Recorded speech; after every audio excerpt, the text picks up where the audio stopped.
Hello, welcome to Algebra 1, lesson 4.4. Now, if you're paying attention, you might have noticed that we skipped lesson 4.3. That's because our lessons the numbers that I use are based on the first number is the unit number. So we're in unit 4. And the second number is the page number of the online book. So this is page 4 of unit 4 in the online book. And so what that means for us, why we skipped page 3 or lesson 3, is because page 3 was just saying to go ahead and do some extra work, some extra practice on the radicals that we just went over in lesson 4.2. So lesson 4.3 was just more practice on radicals. So I want to encourage you, if you're not following along in the online book, if you're following along separately, to go out and find some online practice worksheets with answers and try simplifying radicals, and make sure you're good at that before you move on, because when we get into exponential functions, it is very important that you understand how to simplify exponents. All right, so we're going to go ahead and get started with exponential functions here. So this is an example of an exponential function. You have f of x is b to the power of x. Now let's go over what each one of these terms are. F of x is the output value or the y value. This is basically what you're going to get. Remember, we talked about functions are relationships. Or like a machine. So you have an input, you're putting it into the machine, and then it comes out on the other side of the machine. And usually it's changed in between. So if your relationship or your machine is +2 and you're putting in a 1, you get out a 3. So there's an input and an output value.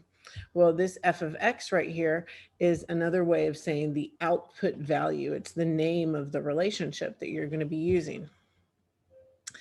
And then B, this large letter B right here, this is going to represent a number. So when you have an exponential function, the B will be a number of some sort. It could be a fraction, a decimal, or a whole number.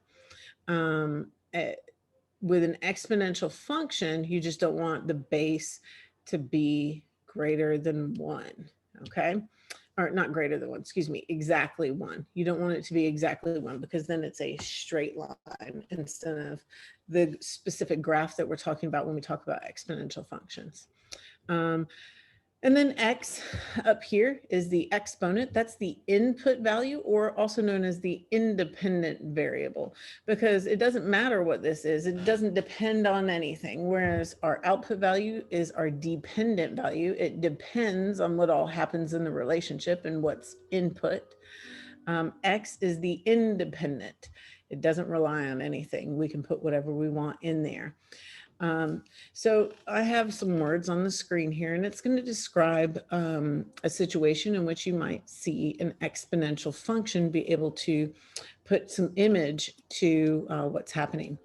Imagine you're offered a job that pays $1 on the first day, and then the second day, $2. You doubled your money. Third day, $4 and $8 on the fourth. You will continue to get paid in this manner as long as you hold the job.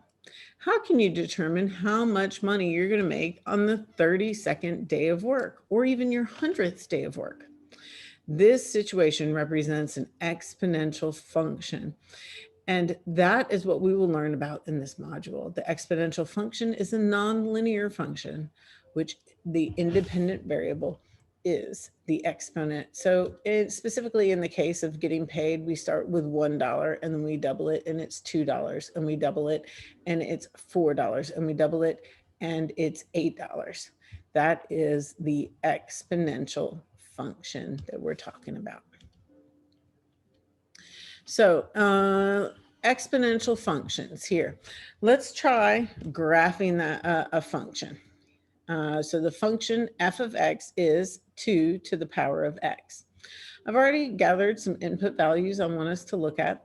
When you look at exponential functions, it's good to have some negative input values as well as positive input values. Generally speaking, for exponential functions, before you begin to modify them too much, usually they're going to cross the y-axis at 1, because anything raised to the power of 0 is 1, no matter what, right? So that one should be pretty obvious to us, but let's look at each of these independently. So if our input value is -2, so we've got 2 to the power of -2.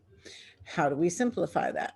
Well, I know the negative means I'm going to have it as a fraction, because this is technically over an implied number 1. So 1 will be on top, my numerator. I'm going to have 2 on the bottom, and then it's going to be raised to the power of 2. Because it moved from the top to the bottom, I can eliminate my negative sign in that exponent. So this is going to be 1 over 2 squared, or 2 to the power of 2. So 1 over 4, or 1/4. So 1/4, -2. I'm going to write this on top because we're going to jump out of the screen and I don't want to lose that information. So -1. Let's look at what happens when we plug in -1.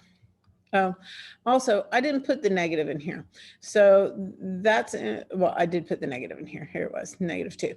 So it's 2 to the power of -1, 2 to the power of -1. And what that is 1 over, because remember, again, this is an implied fraction over 1. So 1 becomes our numerator. Because of this negative right here, we're taking the reciprocal. So 1 over 2, and 2 is raised to the power of 1. Well, 2 raised to the power of 1 is just 2. So the answer to this one is 1/2. Excuse me. 0. 2 to the power of 0. Anything to the power of 0 is 1. Okay, so this answer is 1. Let me go ahead and clear up a little bit more space here. All right, so now we have 2 to the power of 1, which we know is simply 2. And then we have 2 to the power of 2, which is 4.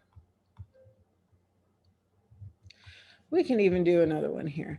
2 to the power of 3, I happen to know, is 8. But again, you can use your calculator for all of this. If you were putting something like this into the calculator, you would do 2 caret parentheses -1, like that, okay? All right, so how we're going to graph this today. As you notice, I do not have any graph paper up on the screen. So what I'm going to use is a program that I do recommend for each of you to become familiar with, and that is our Desmos program, okay? I want you to see this. This is why I wrote down here on the bottom remember, these were the X's and these were the Y values. And I want to graph it. It was f of x is 2 to the power of x, right? So here we have -2 is 1/4. I'm going to, oops, erase that. I'm going to zoom in a little bit here. I want to be able to see 8. So I can't really see 8. Well, we're going to zoom in just to 4. All right, I like that. And I'm going to move it over this way.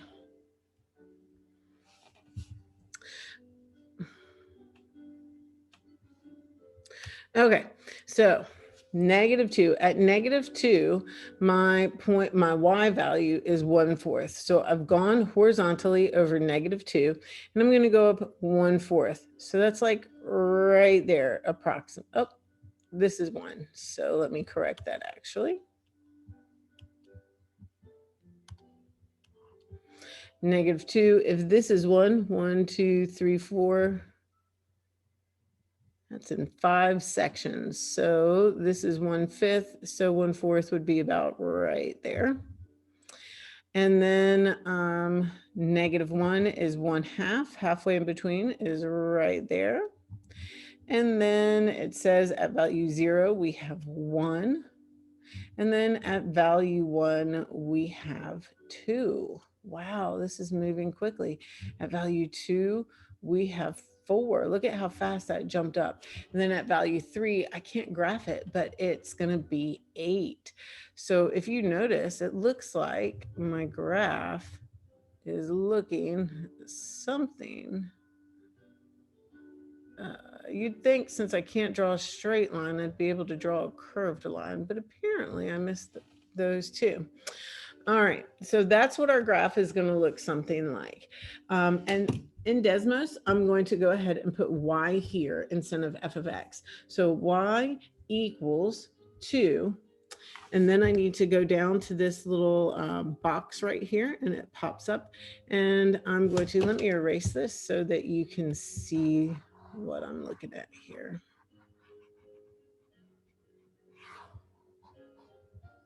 I'm going to put a to the power of b, which is going to allow me to put in x as an exponent. And you can see I graphed it until I got off course there at the end. I graphed it pretty correctly. This is when you have a box, when you find your input values and your output values, create a chart and plot the points, you can accurately graph just about any equation, no matter if it's a parabola, an exponential function, a straight line, whatever it is. If you have those coordinate points, you're able to graph it. Okay, so let's look back at our graph, our PowerPoint here.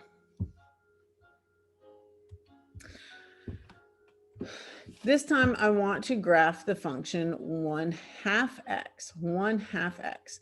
So I'm going to start inputting -2. So 1/2 to the power of -2.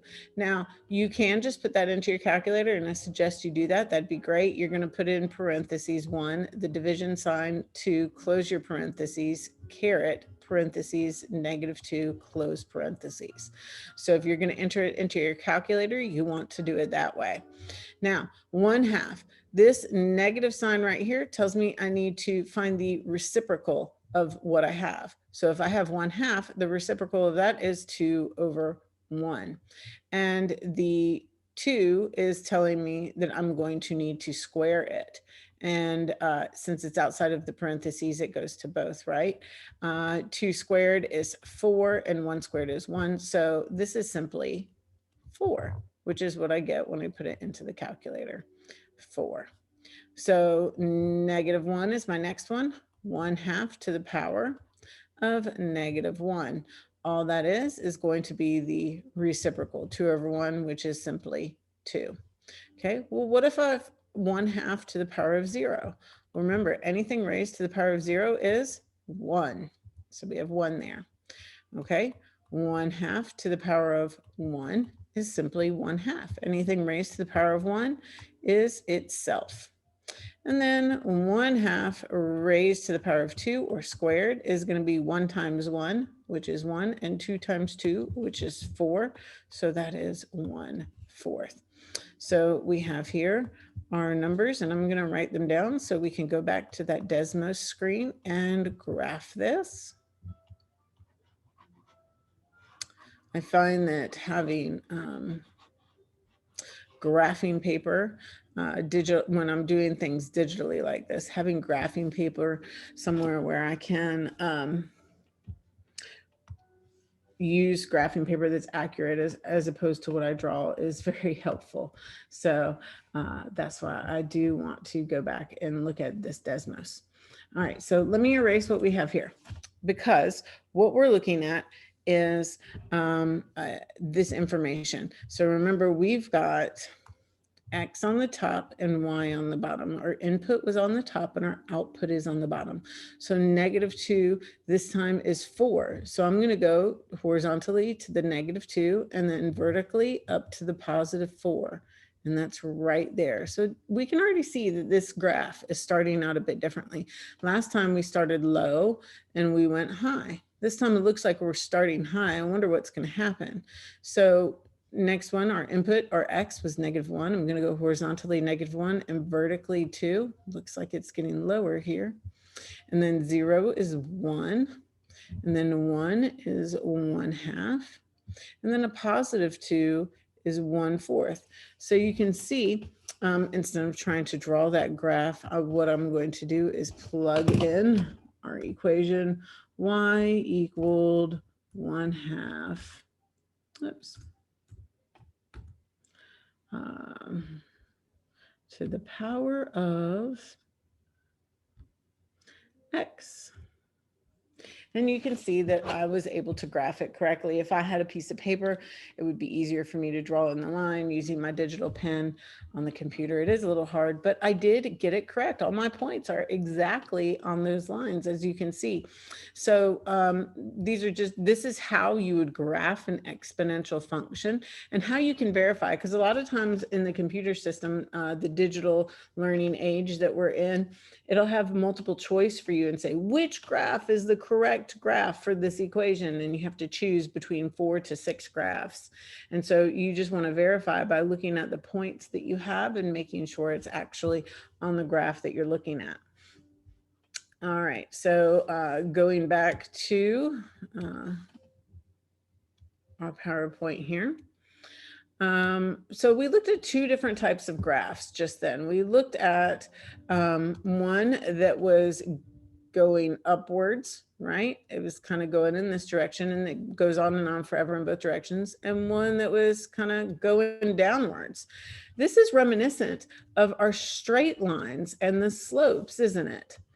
When we had straight lines, this was a positive slope and this was a negative slope. Remember, going up the mountain and going down the mountain?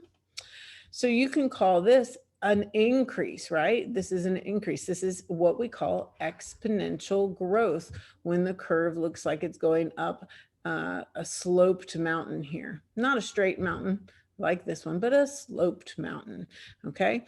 And this happens when the base, remember the base we wrote as a b, because remember we had f of x equals b to the power of x. So this happens when b is greater than 1. Remember the one we looked at had b being 2. So anytime b is greater than 1, you're going to see exponential growth. So let me write that here for you. I've got a graph showing that's the graph we just completed, and b is greater than 1. It means exponential growth. So what does it mean when we have this one that looks like you're kind of snow skiing down the slope, right? This is what we call exponential decay. And if you remember, we had a fraction, we had 1/2. So for b in that case, b has to be less than 1, but b is also greater than 0. So it's a fraction. And hopefully we'll get into a little bit what happens if we have a negative b. We'll see what that's going to look like a little bit later. But let me write this up here. You should have this in your notes, that this picture is exponential growth, and that happens when b is greater than 1. And this picture is exponential decay, and that happens when b is greater than 0, but less than 1. All right, so I've got some practice for us. We're supposed to just fill in this table. I don't even want to ask you to graph it, but we're just supposed to fill in this table, okay? So you can pause and complete this on your own, and then we'll go over it. Welcome back. So we have f of x equals 3 to the power of x. So we've got our x values given to us to determine what our output values are going to be. So let's look at the first one. We have 3, and the first one is -2. So 3 to the power of -2. Again, you can enter this into your calculator, or you can just do 1 over 3 squared, which is 1/9. So our first answer is 1/9. Remember, the negative is what gave us the reciprocal, because this is over an implied 1. Okay, so 3 to the power of -1 is simply the reciprocal, 1/3. And anything raised to the power of 0, 3 to the power of 0, is going to be 1. 3 to the power of 1, anything raised to the power of 1 is itself. So 3. And then 3 squared is going to be 9. And you can see already, because our base is a positive 3, are we going to have exponential growth or exponential decay? Well, we're going to have exponential growth, and our graph would look something like that. All right, here's one using 1/3. So we're using the reciprocal of what we had before as the base, right? So we've got 1/3 raised to the power of -2. So that's 3/1 raised squared, right? So we've got 9. 1/3 raised to the -1 power is just the reciprocal, 3/1, which is 3. 1/3 raised to the power of 0 is always going to be 1. 1/3 raised to the power of 1 is 1/3. And lastly, we have 1/3 squared, or 1/3 raised to the power of 2. And that's 1 times 1 is 1, and 3 times 3 is 9. So 1/9. Now, because we see right here a fraction, it's greater than 0, but less than 1, what is our graph going to look like? Our graph is going to look like this. This is exponential decay. All right, so we have here one more page of practice, and I want you to pause and complete this on your own. Determine if it's exponential growth or exponential decay. All right, so this is 0.5. Well, this isn't a fraction, but it's not a whole number. So which category does it fit into? Well, 0.5 is a decimal that is less than 1, but greater than 0. So this is going to be exponential decay. Okay, here we have a fraction. Yay, this must be decay. But upon closer inspection, we see that 5/3 is actually bigger than 1, right? Because 3/3 is 1. So this is 1 2/3. So this is actually growth.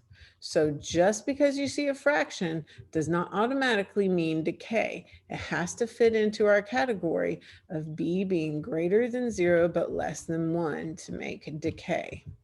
Okay, and growth is when B is greater than 1.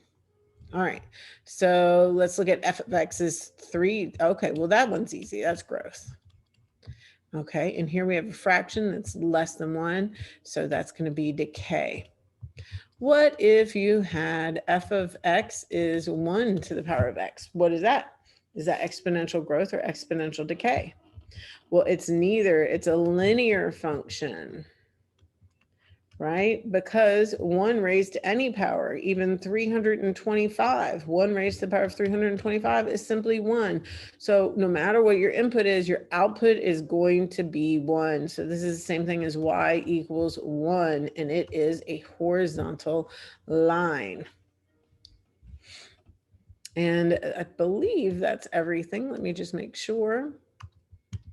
That's everything for today's lesson, and I look forward to doing algebra with you on the next lesson.